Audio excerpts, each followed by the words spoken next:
This has been Alcoa Presents. Alcoa also brings you on another network the award-winning Alcoa Theater. Both shows by Aluminum Company of America and its distributors from coast to coast. Brooke Taylor speaking for Alcoa.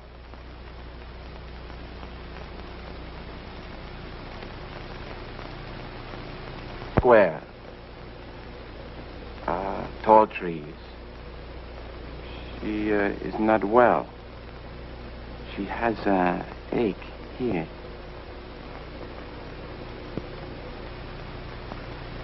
You are witnessing the recreation of an actual experiment in extrasensory perception. It is called psychometry. Peter Hurkos, one of the psychic marvels of the 20th century, is in the laboratories with Dr. Lars Lindstrom, M.D. Somehow, by merely touching an object, Hurkos can tune in to whoever else has also touched that object. Now, if such a process could be understood, the riddle of mind over matter could also be understood. A riddle as basic as the mystery of life itself. Alcoa presents a new and unusual kind of television program that takes you just beyond the world in which you live. Alcoa presents Aluminum, from the world's leading producer, Aluminum Company of America, who creates new and unusual uses of this wondrous metal for the world in which you do live. And now, John Newland takes you one step beyond.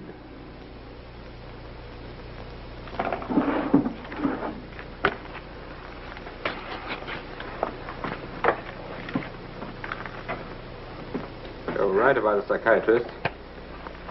Uh-huh. Not bad.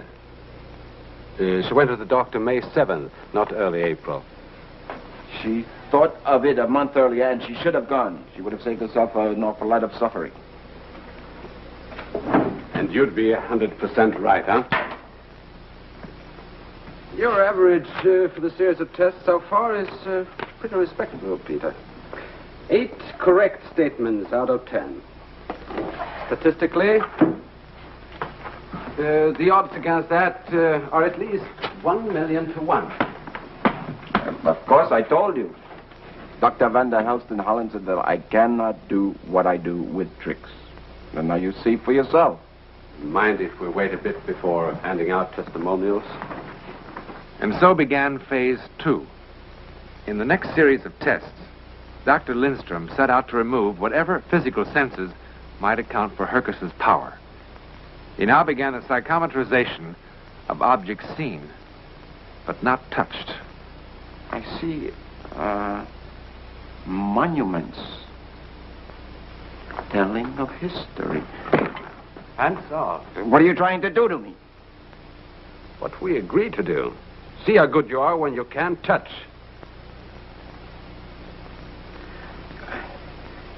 In the box, I see an ornament. No. Not an ornament. It's writing. Not writing, lines, like that go this way and that way, like a drawing. Here, wait, I show you.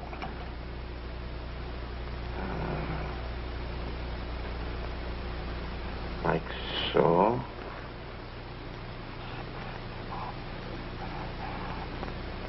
So.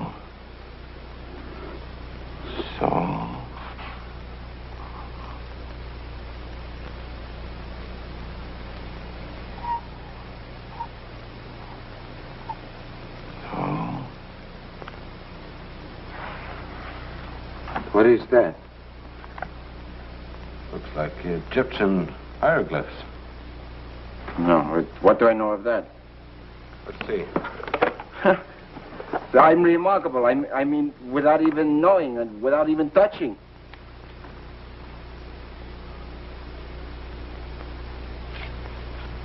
Two errors. 2 errors? I don't believe it. But listen, that's still fantastic. There could have been anything in that box. Dog collar, a toothpick, a keyring. 2 errors. This is called a stroboscopic light. The flickering reduces the area between the conscious and subconscious. Whatever it does, it feels fine. I received this letter this morning. I haven't opened it yet. Tell me what's in it. I see a harbor, beyond it, a city with big buildings. The city is New York. The letter is from New York. It's coming closer. The big building. There's one building. The letter is from the building. From a man 76 years old, white hair. I see everything. Doctor, I tell you, I see everything. Why? Why what? Why should the strobe light make any difference? Well, I don't know, but it does. Right now, everything is gone. The light flickers, you flicker. What's wrong with that? I don't know. I don't know. Maybe we should be celebrating. Then I proved it. I'm finished. The ultimate purpose of our work is to try to understand what extrasensory perception is. Well, maybe we are getting a little close. Then I think you should be happy. All by ourselves, right here in this little room. We may have just dumped man's deepest hopes into the garbage can. Instead of a psychic marvel, maybe you are no more than a radio receiver. A what? Why should the strobe light change anything? All it is an electrical impulse. What's ESP? An electric spark? I don't care what you call it. When I touch things, I know. And when I don't touch things, I know. Put on the light. We go some more. You can build yourself the electrical marvel, AM and FM, and go back on the stage. I'm sorry. Peter, science has reduced everything in this world to 92 elements. Everything except one thing, the human mind. If what we've got up here, if what we know and feel can be analyzed chemically, then I can't rationalize it. But I want it to be more than an electric spark. Infinitely more. I guess that doesn't make sense. No, it makes sense to me, Doctor. There is one way to prove if we're on the right track or not. How? You won't like it, Peter. What I'm going to turn on is called the Faraday cage.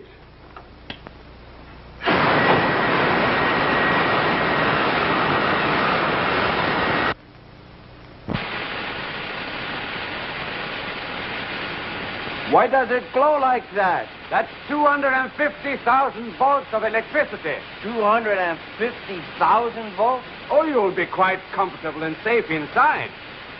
Me?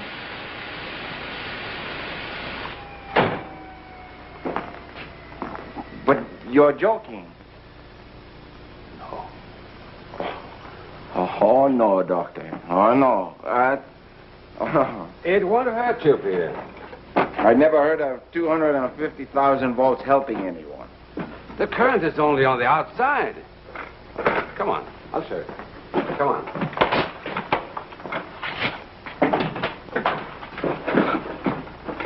Sit down.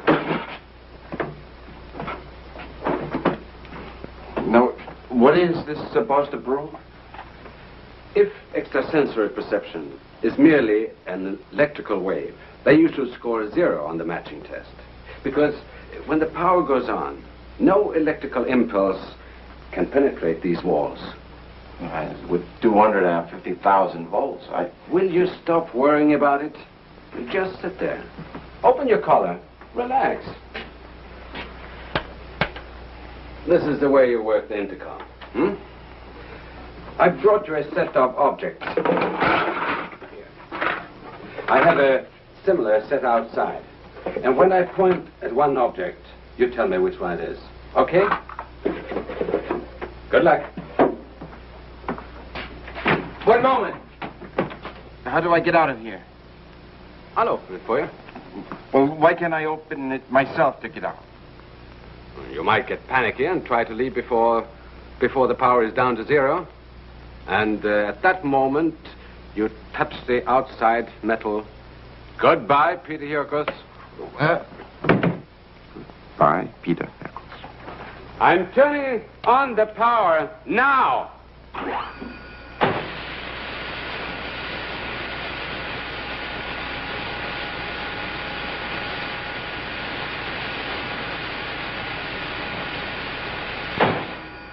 Once the cage is electrically charged, it remains hot until I pull the switch.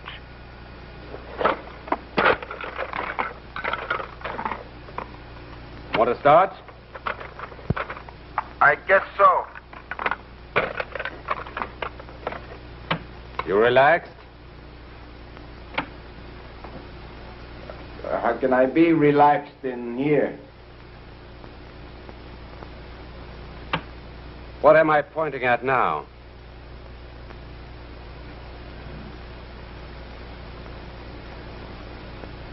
Peter!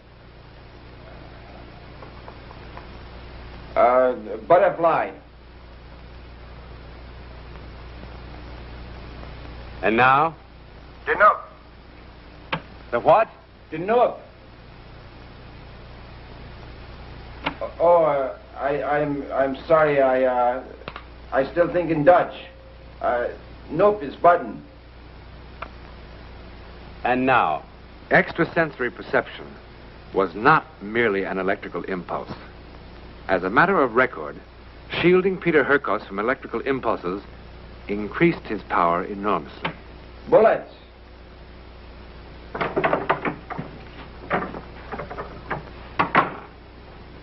Peter? Where have you been? What, the movies, Doctor? That's every night this week. All right, come on in. I want to meet somebody. No, Come on. nine, Peter Hurkos, Mr. Kibbe. We were just discussing... No. Not Mr. Kibbe. A policeman. Well, I warned you. What is it? Captain Kibbe is an old friend of mine. He heard about you and he phoned. Your work with the French police in that Dijon case is simply beyond belief. What I mean, how you could tell that little girl... Peter, the captain wonders if... Yes, I know what the captain wondered. No, I am sorry, I don't work with anyone anymore. Just the laboratory. Nothing else. Yes, it's an earring. I see trees, many trees, raining. The ground is wet, raining all night. A muddy road. The woman...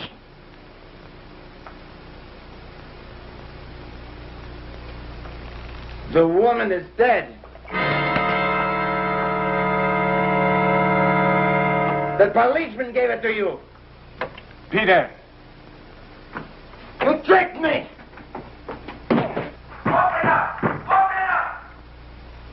All right, Peter. Okay, I'm going to turn it off now. I'll never trust you again. Listen to me. No, I won't listen!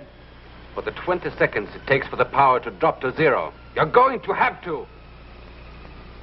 I have Captain Kibbe in the laboratory with me. I just surprised. You know so much from the earring, you must know the terrible way she was killed. Open!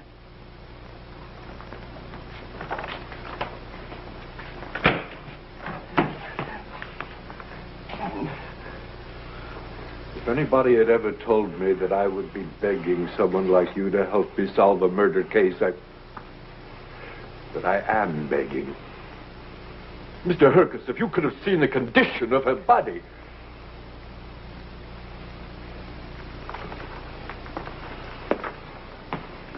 I'm not going to apologize this time.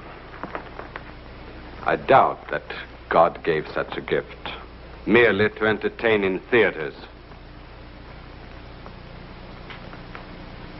If you will give me the earring back, I'll be on my way.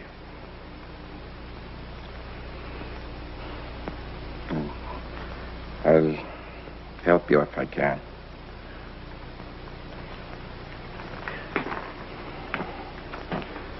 But I'm going to need something from the men who killed. But there's nothing. We went over the area 100 times. Nothing. The woman's body. Cremated. I must have something.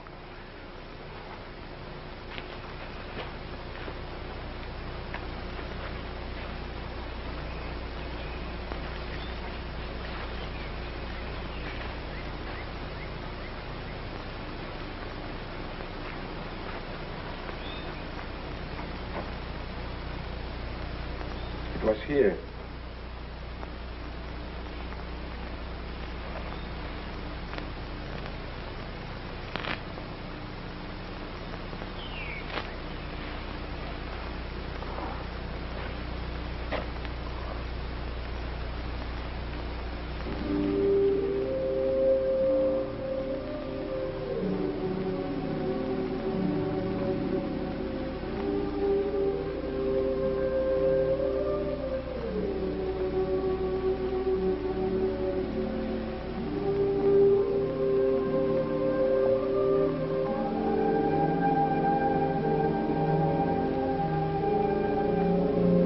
So,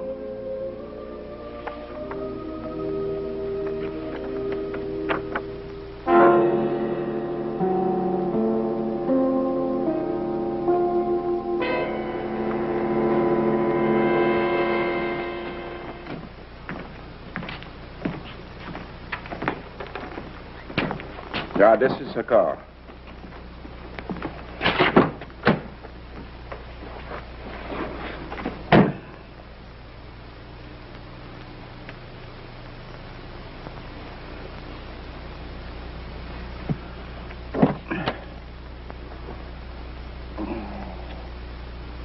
I see many lights, colored lights. Red light is stop light. She's sitting behind the wheel, and the car is stopping. The man... Wait. Yes. This door, the man gets in.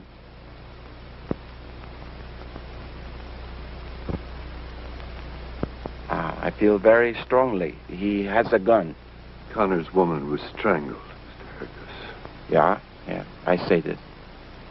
He has the gun to frighten. There are no bullets. Go on, Peter. His mind is sick. What else about him? He lives... Old building. 1-8. 1-8. A hotel with 30 curtains. There must be 100 hotels like that in town. Yeah, but I feel strongly. 1-8. 1-8 what? I don't know. Vogel. Yeah, Vogel, the man's name. Vogel. Vogel? Peter, in English there are two names. Vogel and Vogel. One with an F and one with a V. Which one do you mean? The V. V. Vogel. Yeah, I say this. You can already hear the laughter in the police locker room. Right there. 4 days later, 37 flea traps, flop houses, side street hotels later, Peter Hurkos and party arrive in the dingy lobby of the Royal Arms Hotel. Vogel is living here. Now, wait a minute, mister. I ought to know who lives here and who don't. Peter, you said number 18. This is 127.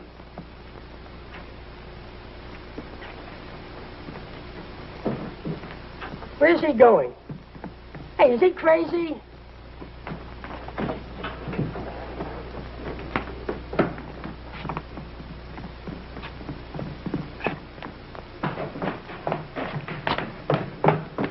guys doing here? Open it up. There's no Mr. Vogel in this room. Open it up. Don't you cops need a search warrant anymore? Open it up. Just as a favor to me.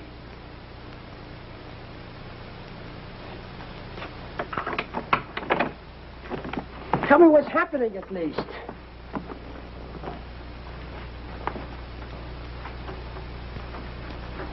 Yeah. His mind is like an animal's. It's filled with hate and fear. Women fill him with hate, with fear. He's very sick. Who's sick? I thought my room rent was paid till next Saturday. I tried to stop him, Mr. Bird. This is the captain of detectives, and the other two guys, I don't know who they are. You ever use the name Vogel? Vogel? The name's Bird, like in Robin Redbreast. Walter Bird. Any identification? Sure. Where do you work? What do you do? The bowling alley on South Beacon. Just came from there. Long, hard day. Tell your friend it's not polite to stare. His name's not Vogel. Well, that's for sure. Yeah, he's the one. What one? Who is this kook? Buddy, stare at something else for a while, huh?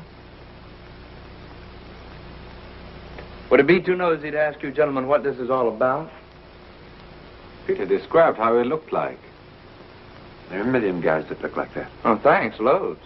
But I'll run a routine check anyway. Well, you'll find I'm a real bad boy when it comes to parking tickets.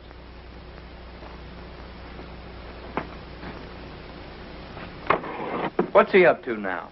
Hey, what is he, a hound dog or something? Come on, Rover, knock off. How do you do? The name's Bird, like in Robin Redbreast, and please give me back my hand. What have you done? Let go, will you? That woman in the picture was not the only one. What's the matter with this guy? Make him let go. There were Much more. Let go my hand. Many more women. Let go my hand. Yeah.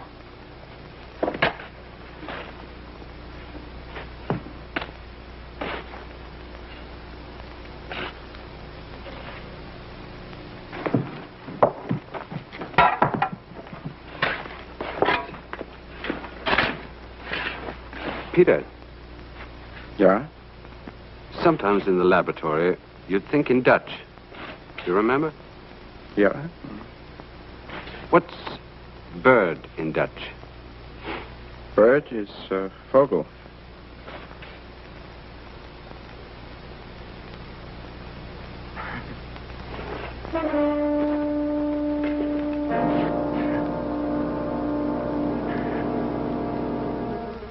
She laughed. She just laughed.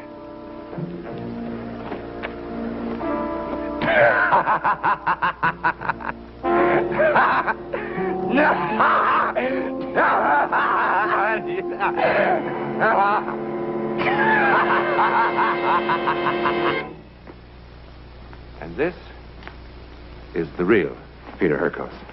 Peter, we understand that you spent a total of 2.5 years in the research laboratories of a medical doctor that we call Lars Lindstrom, right?